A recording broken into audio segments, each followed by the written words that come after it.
بسم الله الرحمن الرحیم. استعذ بالله. یا ایها الذین آمنوا کتب علیکم الصیام کما کتب علی الذین من قبلکم لعلکم تتقون. صدق الله العظیم. هموطنان عزیز، روزداران محترم، بینندگان و شنوندگان نهایت قدرمند، السلام علیکم و رحمت الله و برکاته.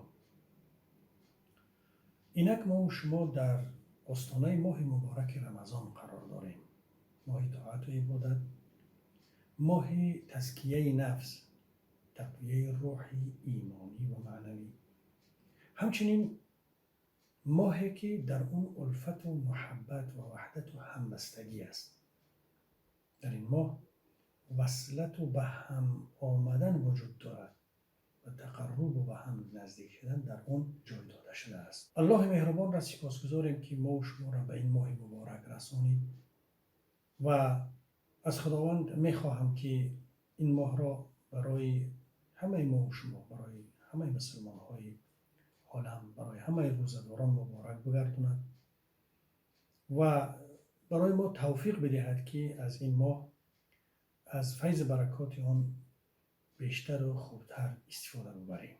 در آیه بالا که آیت 183 سوره بقره است، خداوند منان میفرماید که ای کسانی که ایمان آورده اید، فرض شد بر شما روزه داشتن و مانند آنهایی که پیش از شما بودند تا شما تقوادار شوید. از این آیت برمی آید که روزه داشتن اسباب حاصل کردن تقوا است. تقوا چی است؟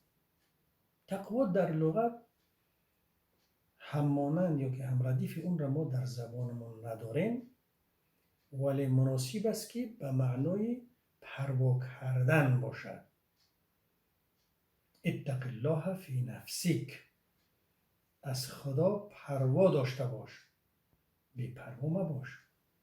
اتق الله ما استطعتم، تا میتوانید از خدا پروا داشته باشید، بی پروا نباشید. در شرع تقوا انجام فرموده های نیک خدا و ترک دور بودن است از اون چه که پروردگار منع قرار داده است. پس روزه داشتن بهترین و بزرگترین اسباب است که انسان را در اطاعت پروردگارش کمک میکند. چون از صبح صادق تا فرو رفتنی آفتاب یک روزه دار بی‌پروا نیست. او پروا دارد که اگر آب بنوشد یا چیزی را بخورد روزش میشکند. پس تقوا پروا داشتن است، یعنی شما از خدا پروا داشته باشید. خواهر و برادر مسلمان و روزه‌دار، روزه داشتن، نماز خواندن، ادا کردن حج تقوا نیست، بلکه اینها اسبابی هستند برای حاصل کردن تقوا. بله، من در رابطه به موضوع میخواهم درباره تقوا و آنچه که مربوط به او هست یادآور شوم. تقوا نگه داشتن خود از بدیها، معصیت و رذیلت ها است. تقوا انجام کارهای نیک و پسندیده و مانند تزکیه نفس، پاک و پاکیزه نگه داشتن نفس در ظاهر و در باطن، تقویه روح، ایمان، معنویت، ایجاد الفت و محبت، وحدت و همبستگی و تقرب و به هم نزدیک شدن است. از همه مهم نزدیک شدن به پروردگار عالمیان، نزدیک شدن به انسانیت، همچون انسان نزدیک شدن به طبیعت و هستی که تو را احاطه کرده است، همچون یک نعمت برای حیات، برای ادامه زندگی، برای عیش خوب، زندگانی آسوده و شکرانه صاحب نعمت. تقوا از مسیر انسانی و آدمگری بیرون نشدن، ترک بدبینی، ترک تفریقه، جدای افغانی، چی دینی باشد چی قومی و نژادی. اگر ما تقوا را از این زاویه نگاه بکنیم و تعریف کنیم و معنی بدهیم و بفهمیم، چون این خلاصه گرفته می شود که تقوا کاری دشواری نیست. تقوا یک چیزی زیادتی برای انسان نیست، بلکه جزء حیات انسان است. تقوا یک چیزی مهم و ضروری هست که بشریت از نداشتن او امروز گرفتاری ها دارد، مشکلات دارد. پس روزه داشتن بهترین و بزرگترین اسبابی است که انسان را در کارهای نیک، یعنی انسانیت و حاصل کردن آدمگری کمک میکند. در این روزهایی که ما و شما زندگی میکنیم و به سر میبریم، مشکلات امروزه جامعه بشری مشکلات اقتصادی نیست. امروز جامعه بشری در بهترین، یعنی در بلندترین از سطح زندگی که تا این وقت بشریت از سر گذران قرار دارد. گرچنده که در بعضی نقطه های جهان گرسنگی و مشکلات تنگ دستی دیده می شود، اما اینها یک تحریم های اقتصادی هستند که بر علیه یکی از گروه های مردم صنعی اونها را ایجاد کردند و استفاده میبرند. مشکلات امروزه مردم، انسانیت، بشریت، این دوری و فاصله گرفتن انسان از پروردگارش، از آفریدگار خودش. تفریقه و جدایی بین یکدیگر، این از مشکلات بشریت. کنار گذاشتن محبت، الفت، وحدت، همبستگی، ترک کردن کمک و دستگیری یکدیگر، برعکس بدبینی، جدایی افکنی، قطع رابطه با یکدیگر، روا دیدن ظلم، استبداد و همه گونه تحقیر نسبت یکدیگر، این از مشکلات جامعه بشری امروز. مسلمان با غیر مسلمان، غیر مسلمان ها و مسلمان ها، مسلمان ها در بین خودشون، غیر مسلمان ها در بین خودشون، قدرتمندان با ضعیف ها، دموکرات ها و دنیوی ها و امثال اینها، همه به هم بر علیه یکدیگرند. حالا کرونا، این یک وبایی که مشکلاتی گلوبالی شده است، تمام جهان در عذاب و گرفتاری از او قرار دارد. کرونا در اقتصاد هم تأثیر منفی و بدی خودش رسانده است. در مسجدها و عبادتگاه‌ها، حتی در عبادتها، در ادای مناسک دینی مسلمان ها و دیندارها. استعیذ بالله، ظهر الفساد في البر والبحر بما كسبت أيدي الناس ليذيقهم بعض الذي عملوا لعلهم يرجعون. صدق الله العظيم. فساد و خرابی به سبب عملهای مردم در زمین و دریا نمودار شد تا برای آنها پاداش بعضی از کردارهای بدی را که انجام داده‌اند بچشاند. شاید که از آن کردارهای بد برگردند، از رفتار و کردار بد دست بکشند. سوره روم آیت 41. اینجا برداشتی نادرست نشود، باید اپتیمیست باشیم، خوشبین باشیم. میخواهم موضوع را به مسلمان ها خاص کنم. امروز ما مسلمان ها در بحران شدید یا در بحران عمیق دینداری قرار داریم. تفریقه و شکل‌های گوناگونش در اوج اعلا رسیده است. دشمنی، بدبینی، تعصب‌های مذهبی و پراکندگی، آبروریزانی یکدیگر، ضرر رسانی به یکدیگر، برای اینها دیگر جای گفتن نیست. سبب همه اینها چی است؟ همه اینها برمیگردن و چی؟ به همون دوری و فاصله گیری مسلمان ها از پروردگار و فرموده های شریعتی بود. تا پیدایش همین وبا، تا پیدایش همین کرونا که تقریبا 3 سال یا که زیاده از اون میگذرد، مسجدها خوی بودن، کشاده بودن، پر از نمازخوان بودن، روزداری، قیام و تراویح، زکات و صدقات، ادای فریضه حج با شور و ولوله خیلی زیاد انجام میشد. ولی تقوا، انسانیت و آدمگری و نکوکاری که تقوای اساسی است دیده نمیشد، حاصل نمیشد. بنابر همین برای برطرف کردن مشکلات مسلمان ها همه این عبادت ها، همه اینها به تفاوت بودن، هیچ سود هم نمی بردن از اینها. حالا این درس است تا مردم کاری درست بکنن، فرصت است تا تقوا را حاصل کنن، نکوکار شوند، از بدی و بدکاری و از تفریقه و جدایی، از ضرر رسانی یکدیگر درس بکشن، یک زندگی آسوده و یک سودمندی را کسب کنن. حالا ما به مشکلات روزمره خودمون، مشکلاتی که ما در کشورمون، در تاجیکستان داریم، به اون توجه کنیم، اون را ببینیم. تاجیکستان 98% مسلمان است. از رئیس تا نفر عادی کارگر حکومت خودشون لااقل فرزند مسلمان میگیرن. ظلم هست، حقوق ویرانکنی هست، زنها در عذابند، کودکا رنج میبرند.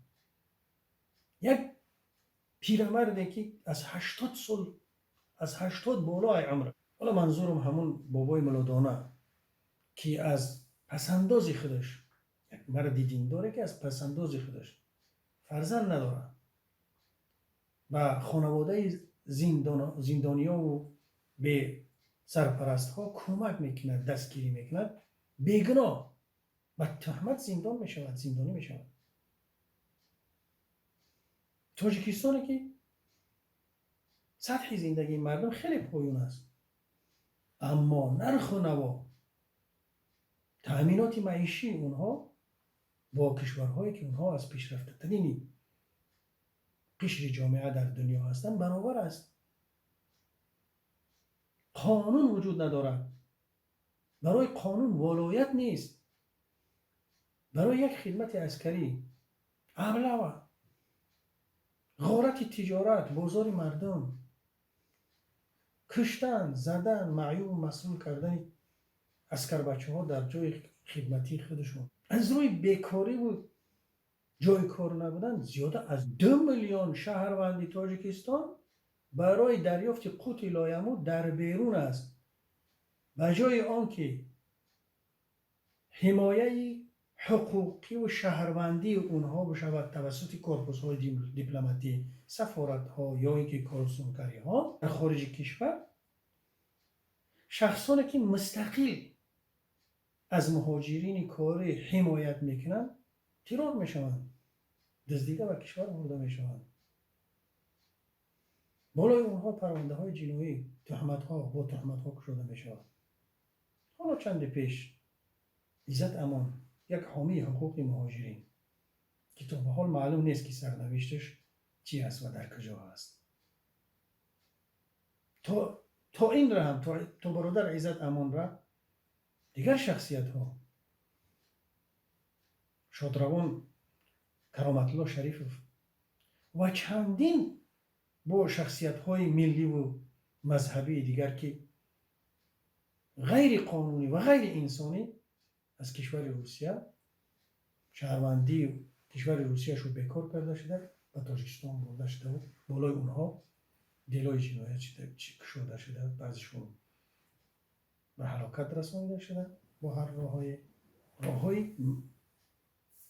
مرموز نامعلوم و بعضیشون زندانی شدن.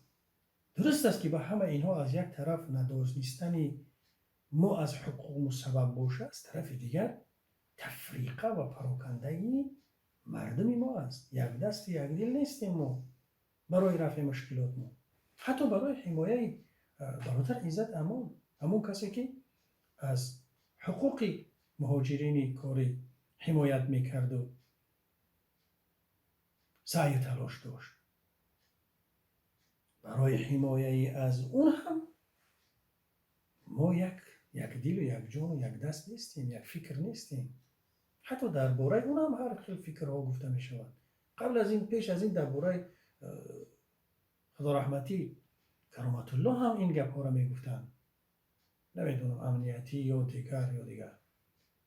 برادرها، این سیاستی غلطی یک حکومت دار است، سیاستی غلطی رحمانوف است که بین کمیته دولتی، امنیت دولتی و بین مردم جدایی است.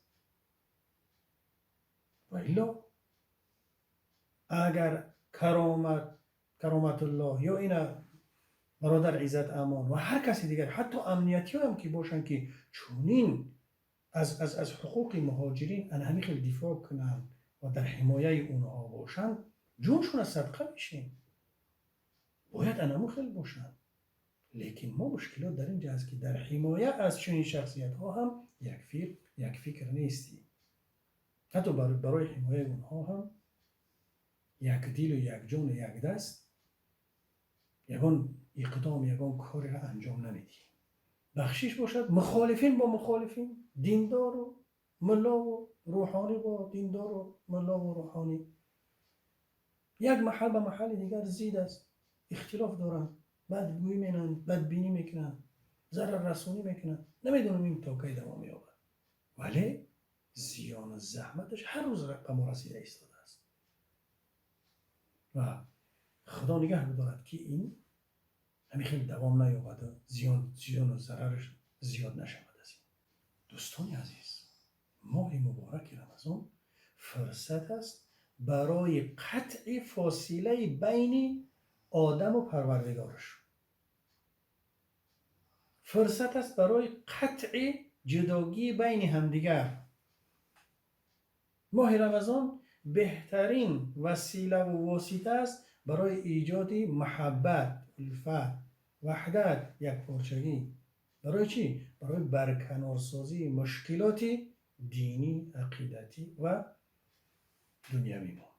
باید بشریت، مخصوصا مسلمان ها، راه های وصل شدنی با پروردگار خودشون نوسازی کنند و به خدا از علاقه و راه های درستی پیوست شدن کار بگیرند. بهترین کار و مهمترین اقدام در این جاده برای این رفع این مشکلات، این گذشت و یکدیگر بخشی است. این ماه شریف را با بخشش و گذشت یکدیگر استقبال کردن کلید همه کامیابی ها است، کلید همه کشایش ها است. خداوند مهربان میفرماید استعوذ بالله: الذين ينفقون في السراء والضراء والكاظمين الغيظ والعافين عن الناس والله يحب المحسنين. صدق الله العظیم.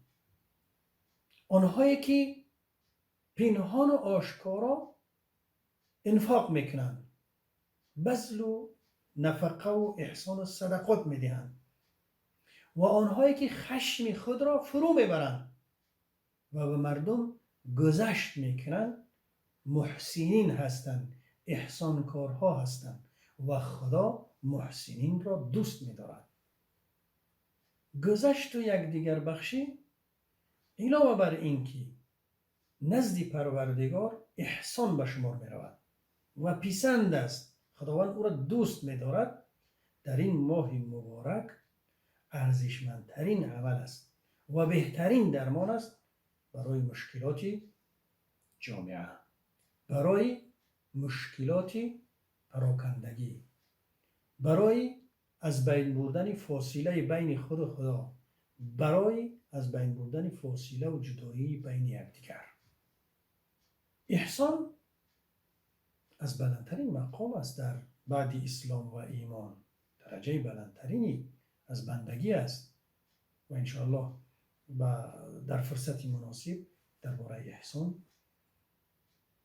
گپ میزنیم. ما هم انسان هستیم، بی عیب و کمبودی نیستیم.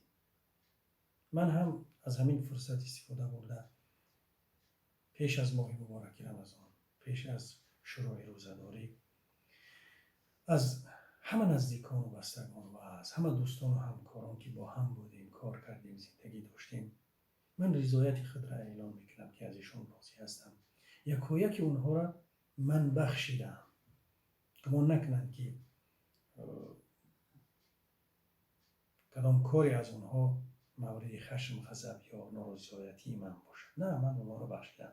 شاید هم منم یگان کاری کرده باشم که موجب خفگی و نارضایتی اونها باشد. خواهش میکنیم که اونها هم مرا در این ماه مبارک رمضان ببخشند. با این راه و وسیله، با این ترتیب، این ماه کفیل چیره شدن و پیروزی بر شیطان و خواهشات شهوانی، خواهشات نادرستی نفس است. این ماه عاطفه و رحمت مهربانی را به مسکین و بینوایان به بار می‌آورد. اراده انسان را قوی میکند، انسان را بر طاعت شجاعت میبخشد و غیرت جوانمردی میدهد. صبر و شکیبایی، تحمل پذیری از ویژگی های این ماه است که با این وسیله بر وصل قرب آفریدگار ما شما را کمک میکند. بار دیگر این ماه مبارک را برای تمام مسلمان ها، برای شما عزیزان مبارکباد میگویم و دعا میکنم که برای ما و شما شایستگی آن را بدهد که از این ماه خوب استفاده بریم و از برکات و فیض این ماه برای خود کسب بکنیم. السلام علیکم و رحمت الله و برکاته.